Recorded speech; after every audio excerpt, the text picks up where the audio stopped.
va bientôt agrandir sa flotte pour mieux servir les Congolais et l'ensemble de sa clientèle dans ce contexte des révisions à la baisse des prix du billet d'avion impulsés par le président de la République. La firme brésilienne Embraer, qui fabrique les avions, partenaire des Congo Airways, dont la délégation a été conduite par l'ambassadeur du Brésil, a confirmé au ministre des Transports la première livraison des aéronefs pour le mois de décembre prochain.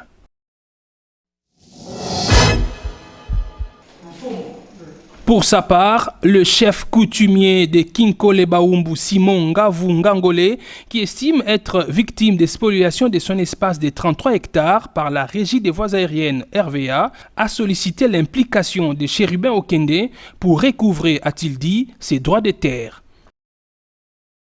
Selon le rapport de la sécurité routière dans le monde publié récemment par l'Organisation mondiale de la santé, le nombre de décès sur les routes dans le monde est inacceptablement élevé.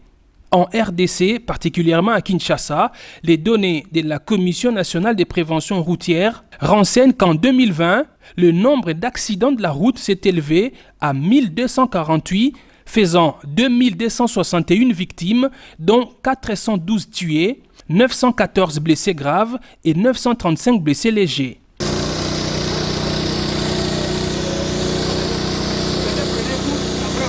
Ayant entendu les cris d'alarme de la population quinoise, le ministre des Transports a engagé la CNPR dans la lutte contre les accidents.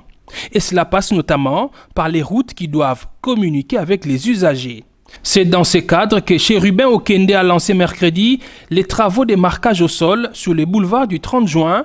Le tronçon concerné est celui allant de la place de la Gare jusqu'à Kintambo Magasin en passant par l'avenue Colonel Monjiba. Devenue propice aux investissements, la RDC sous la houlette de Félix Tshisekedi ne cesse d'attirer des capitaux. La société Thorium Project and Africa veut investir dans la construction et la modernisation des aéroports. Elle l'a dit au ministre des Transports.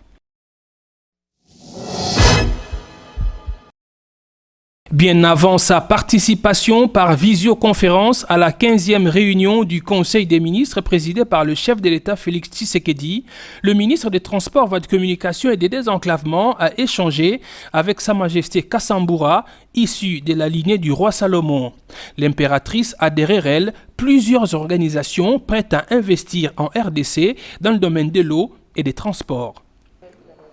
On va commencer avec le système de transport ici à Kinshasa et puis dans les autres provinces aussi. And from Kinshasa. Faisant le suivi des travaux de marquage au sol qu'il a lancé le mercredi dernier, Chérubin Okende, qui a quitté son bureau après minuit, non pas pour aller dormir, mais pour s'assurer du bon déroulement des travaux.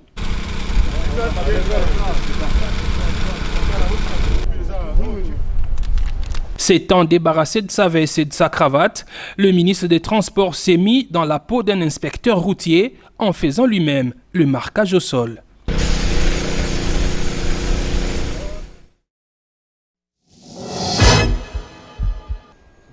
La délégation syndicale de l'Organisation pour l'équipement des bananes à Kinshasa a été reçue le week-end par le ministre des Transports, Voies de Communication et des Désenclavements. Elle a exposé à Chérubin Okende les nombreux problèmes que rencontre l'EBK, qui demande l'implication du ministre pour des solutions. Au programme Esprit de vie, il y a grogne. Les agents réclament 23 mois d'arriérés de salaire. Le ministre les a reçus au Salon Rouge de l'immeuble du gouvernement. Le peuple d'abord veut dire quiconque a une parcelle de responsabilité va mettre ceux qu'il gère au devant des préoccupations. Vous gérez esprit de vie, vous ne mettez pas ceux que vous gérez au devant des préoccupations pour que les gens se retrouvent avec 23 mois d'arriérés de salaire. Ça fait à peu près 2 ans. Donc vous ne méritez pas de déclamer ce slogan-là, le peuple d'abord.